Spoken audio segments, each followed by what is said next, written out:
Welcome to the Holistic Living Podcast, my beautiful friends. You can expect my uncensored, real, and honest thoughts on a wide variety of health topics. If you love to learn on ways to improve your health, your life, your mindset, your emotions, and everything in between in a natural way, you are in the right place, and I am so excited to have you here. Hello, everyone. Welcome to episode 15 of the Holistic Living Podcast.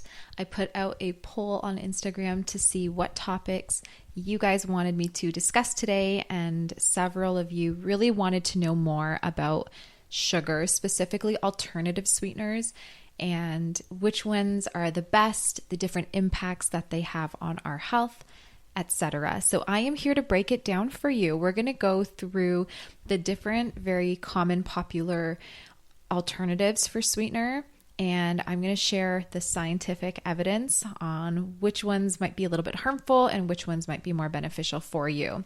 I'm going to also, of course, tie it into how it affects our health in terms of inflammation and autoimmune disease and all that good stuff. So I hope you enjoy, and I hope you get some good takeaways and information from this so that you can make a more informed decision on the best sweeteners for you and your family. So to just start, I want to go into a little bit of just some of the issues with regular cane sugar, table sugar.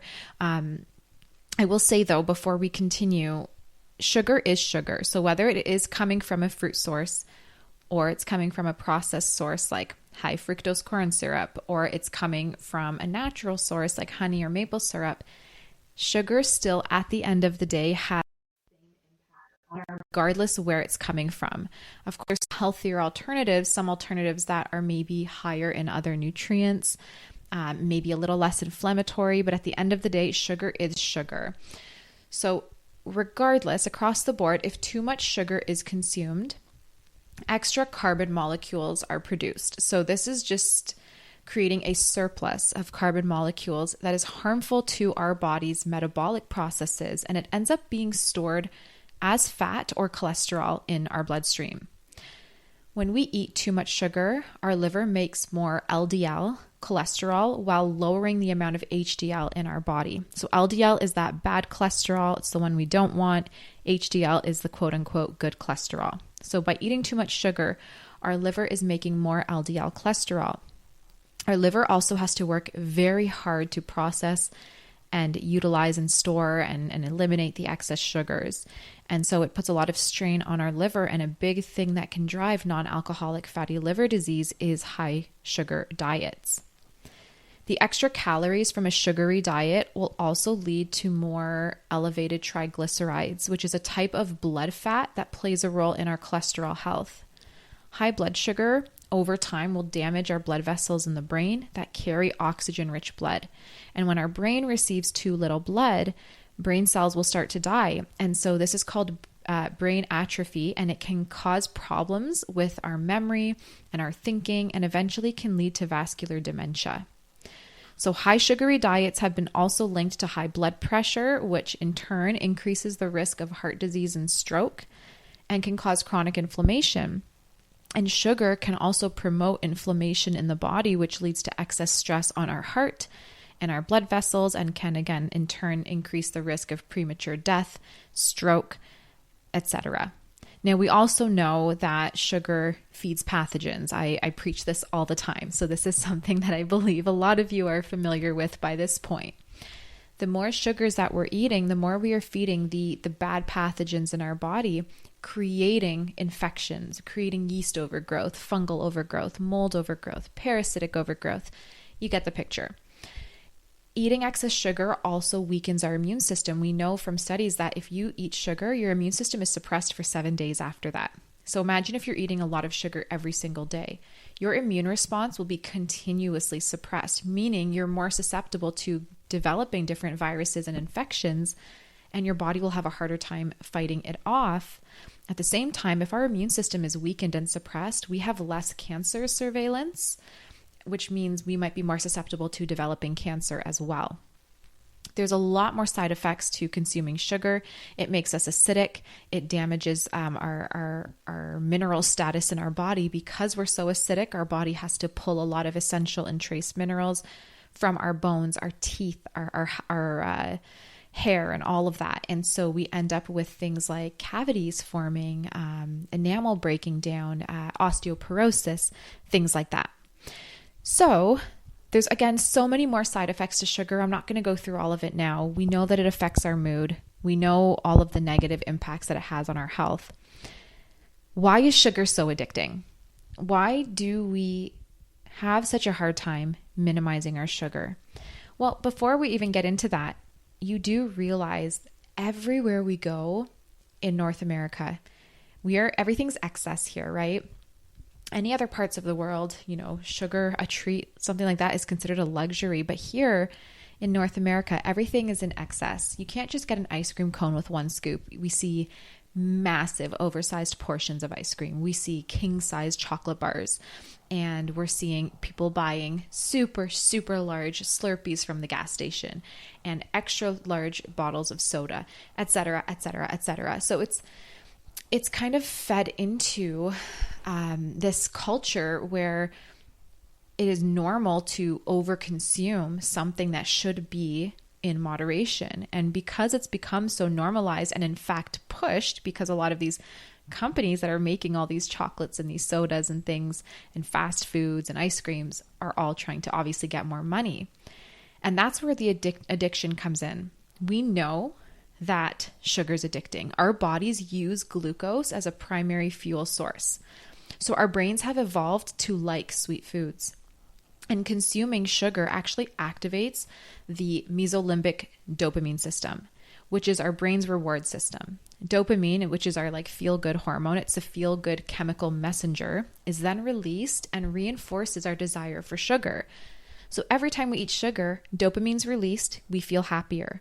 We therefore want to keep eating more and more sugar, and it becomes an addiction. And there have actually been studies that have come out over the past several years that have said that sugar has been proven to be more addicting than even drugs and nicotine and alcohol, which is really crazy to think of.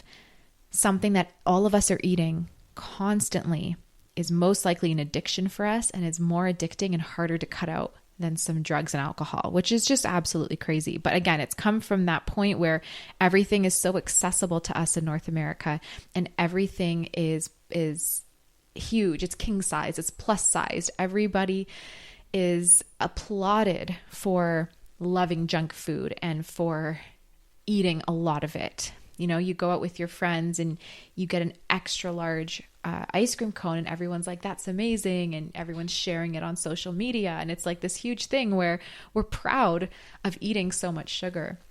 And so the more and more we eat, the more addicted to it we become. But unfortunately, we are eating an unbelievable amount. We're pouring quite literally this poison into our body 24/7, and it is creating a absolute pandemic in terms of the conditions that are evolving because of it. We see cancer and heart disease and cholesterol and diabetes and every other issue just plaguing us here in North America and really all around the world, but especially North America. And we all know it's from our diet. We know that. It's not a surprise. It's not a secret. And sugar is really at the heart of that. So now that we've talked a little bit about some of the effects of sugar, why it's so addicting, why everyone's so obsessed with it, I want to go into the main common sweeteners that people are replacing sugar for. And so this is going to be your high fructose sweeteners. So the first thing was most food, especially again in North America, because it's so processed, they are using high fructose corn syrup, which is, we all know by now, a very toxic sugar. It's heavily processed and it's altered so that it is mainly only high fructose. The issue with consuming something that is so high in fructose is that it really damages our liver, again, leading to that non-alcoholic fatty liver disease. With high fructose foods, normally if we're eating something that's a bit higher in glucose, our cells will actually use some of that glucose to create ATP energy. So it uses it to create energy in our body. The issue with fructose is our cells don't do that. So the liver has to 100% process the fructose, which puts a lot more stress on the liver, and then it will just get stored as fat in our body. It's a lot more damaging to our health, believe it or not, to consume more fructose compared to glucose. And so high fructose corn syrup is an absolute no. If you ever see granola bars or cereal or chocolate or anything that has that fructose corn syrup in it, you want to be completely steering clear of it. That being said, there are other sweeteners that people are using that are also very high in fructose, and I'm going to break that down for you. So the most common one that came out a few years ago, especially for vegans, was agave syrup. Agave tastes delicious, but it comes from the blue agave plant, and it is like a honey consistency. It's very thick, very sticky, kind of like a syrup. The issue with agave is that it is extremely high in fructose. So agave contains anywhere from 55 to 90% fructose, with the remaining like 35, 40, or even like 10% just being glucose. Depends on how it's processed. If it's processed and it's 90% fructose, then remaining 10% will be glucose. If it's containing about 55 to 60% fructose, then the remaining 40% would be glucose. So yeah, it depends how it's processed, but anywhere from 55 to 90% fructose for agave.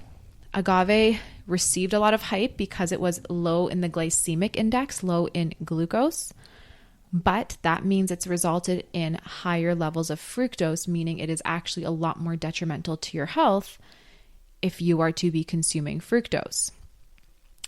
Now, honey and maple syrup, these also contain fructose, but the percentage is much lower than agave. So honey or maple syrup will typically have anywhere from like maybe 30, maybe 40% fructose, and then they'll have more like 30 to 40% glucose. So honey's and maple syrup still has fructose, but a lot less than agave would, significantly less. Agave is very comparable to the high fructose corn syrup, whereas honey and maple syrup, while still high in fructose, are much higher in glucose in comparison, and they also have other nutrition in them. So honey, we know, has raw enzymes and good bacteria and things like that if you're consuming raw and pasteurized honey. And maple syrup has beautiful vitamins, minerals, iron. So there's other benefits to consuming these sweeteners. If you need to have them, at least you're getting some other nutrition through them. Whereas agave, high fructose corn syrup, there's not much else in terms of benefits. Now, before I continue, a lot of people who were diabetic were really excited about things like agave and this fructose because they were saying, well, it's lower in glucose. It's not going to spike the insulin the same way and have the same effect on our blood sugar. The issue with fructose is, again, it really damages the liver, and then it elevates our cholesterol and our fat. And this fuels diabetes. So while it might not directly elevate or affect blood sugar in the same way that glucose would, it actually is creating a more long-term chronic problem that will make diabetes much worse. We know diabetes is heavily connected to a poorly functioning liver, to imbalance with the metabolic system, which agave, high fructose corn syrup, completely feed into. So I would say either way, you want to completely avoid these sweeteners, a diabetic or not. Now, what does that leave us with? So there's also fruit. You'll see things like date sugars or dates themselves, or even just consuming like banana. These are still considered sugar. And I know, people don't really like to consider fruit as being a sugar, but if we want to be really realistic with ourselves and really honest about how much sugar we are consuming in a day, we have to understand that fruit itself is also considered sugar, and it is also very high in fructose. Now, that's not to say you shouldn't consume fruit. It's very high in fiber. It's got vitamins, minerals, and other, vitamin C, things that we need for our body. And so fruit should be enjoyed. But again, like anything else, it can be overconsumed. And this is where we want to be very careful. If you're eating a whole banana in a day in a smoothie, and then you're having some dates later on, or some apples, or you're having a bowl of watermelon, and then on top of that, you're having all the other sugars that you typically eat in a day, you are really exceeding your sugar consumption limit. So fruit is sugary. I always say try to limit it to 1 fruit per day. Ideally, day to day, at least in my family and with my clients, we try to strive and just hit those lower GI fruit.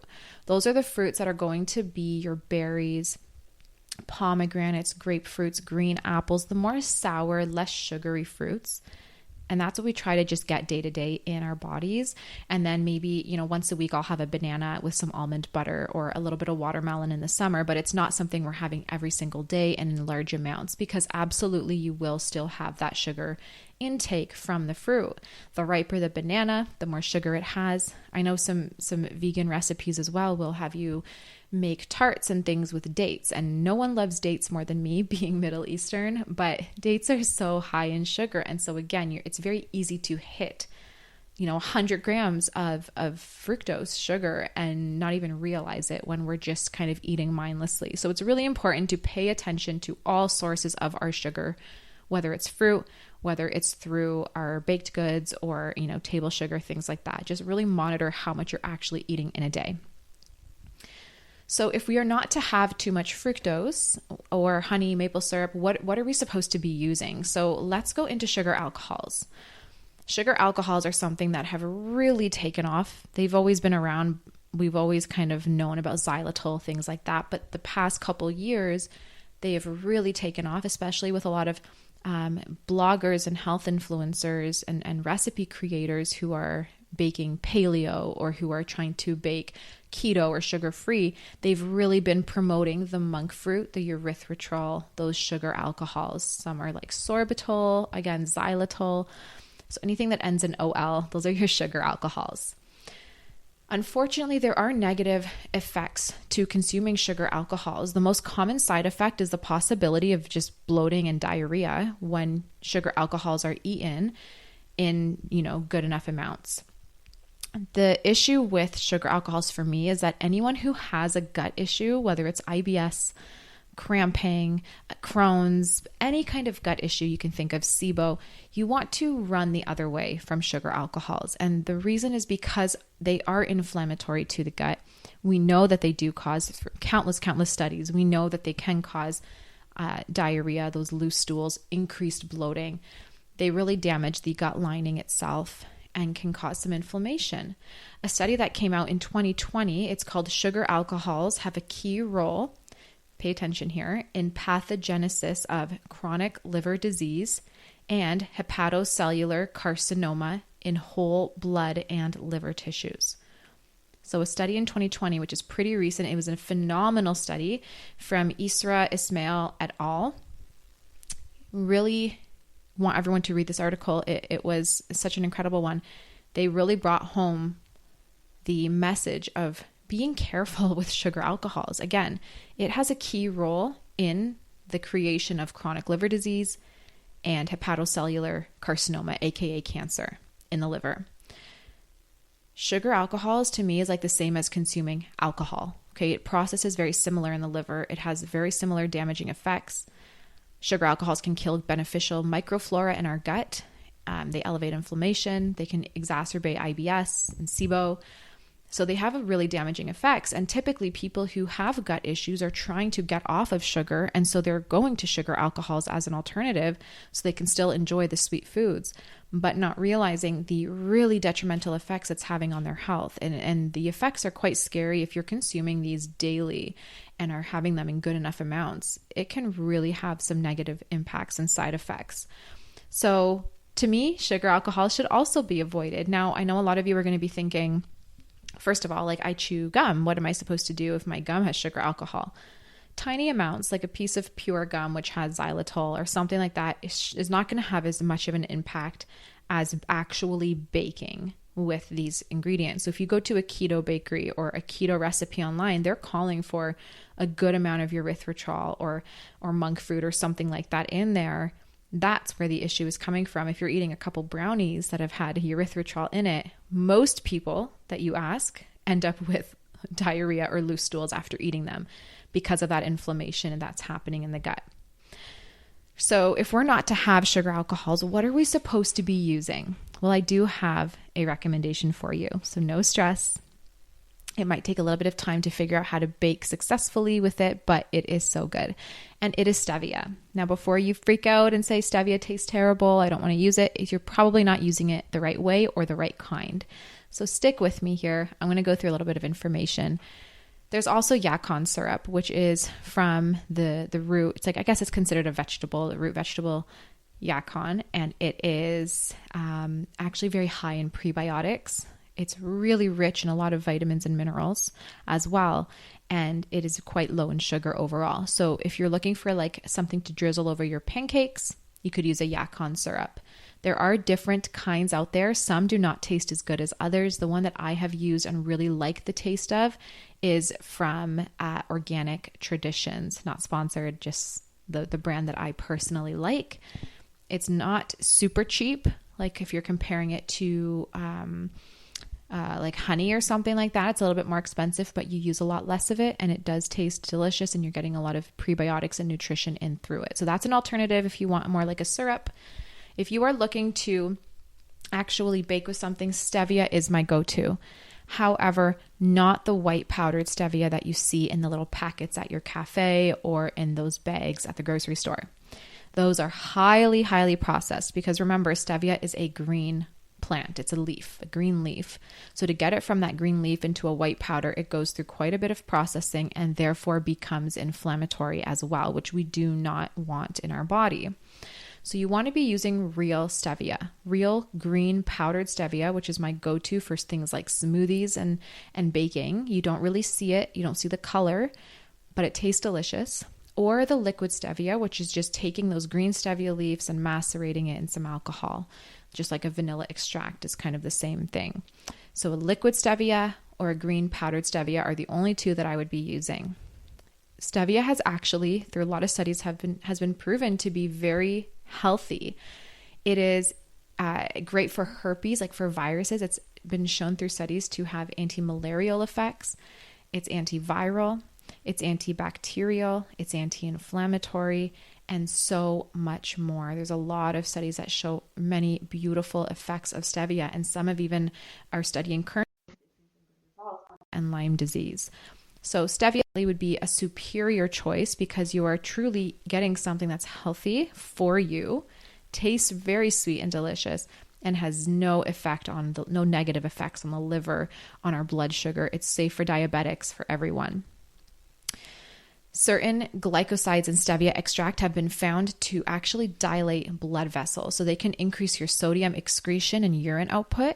And a study back in 2003, I think, showed that stevia could potentially help lower blood pressure.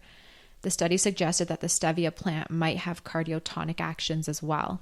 So as you can see, complete opposite effect when you're looking at stevia compared to high fructose corn syrup or agave or honey or maple syrup. Much, much better for you. Again, we're talking about the real green stevia though, not the powdered stuff. So how do we use stevia?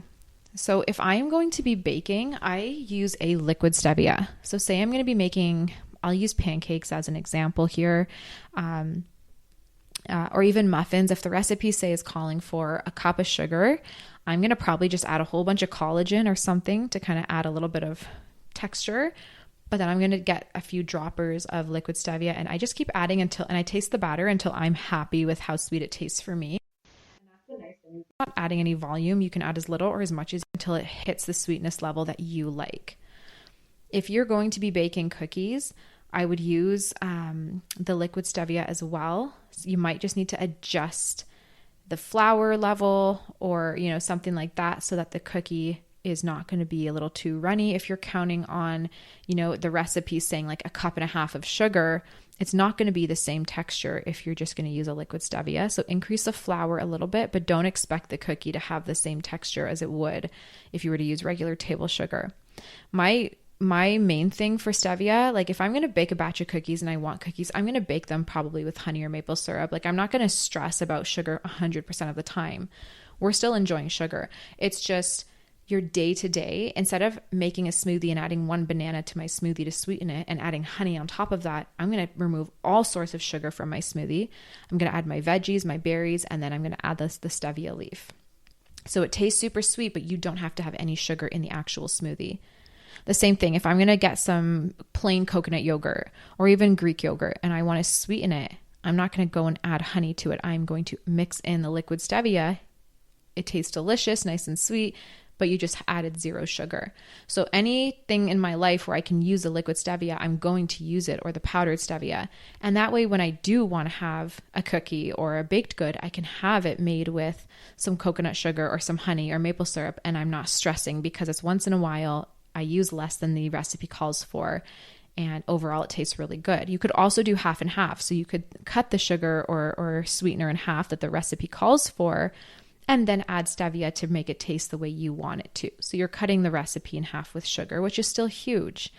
So there's so many ways to use this. Another thing that we love to do in my home is I get a pitcher, I squeeze a bunch of lemon in there, I add some water, some mint leaves, and then the liquid stevia. My kids love it. It's like our version of lemonade. It tastes amazing, completely sugar-free. You can do this with popsicles. You can do it with literally anything you can replace sugar with. But if you are the kind of person that doesn't really have time to experiment with baked goods specifically, then enjoy your baked goods with the healthier sweetener, like the natural sweetener, like a honey or maple syrup, and save the stevia for whenever you can substitute it in anything else. I hope that makes sense. Again, this podcast is not to make you feel so stressed about your life that you cannot enjoy anything. Because I'll tell you right now, we go out, we have our ice cream, our gelato, we will go and have a treat here or there, a gluten-free donut. So we're not by any means living this completely sugar-free life. It would be ideal, but we have kids. We want to enjoy our life as well. So the point here is just to know the impacts that sugar has on our health, understand how it drives metabolic issues, how it drives liver problems, weight gain problems, hormonal imbalances, brain issues, etc., and say to ourselves, I don't want to develop these issues. Let's cut it back as much as we possibly can day to day, and you really do see it as a treat, which is how my family views sugar. It's a treat. It's not something we're going to have every day. It's not something we're going to have in high amounts. We're going to go out on a Sunday and get some gelato and enjoy it. But then when we're back at home, we are really watching our fruit and our sugar consumption. So that's the point of the podcast. I hope you learned enough about the different sweeteners, the best ones to try, the issues that I personally have with sugar alcohols. There's a lot of studies you guys can go ahead and look for online to kind of confirm a lot of the claims that I made today. Some really beautiful studies that have come out, and I hope you do look into them if you're interested. But anyway, thank you so much for listening and for tuning in. I hope you have a beautiful day or night wherever you are listening from, and I will talk to you in the next episode. Bye.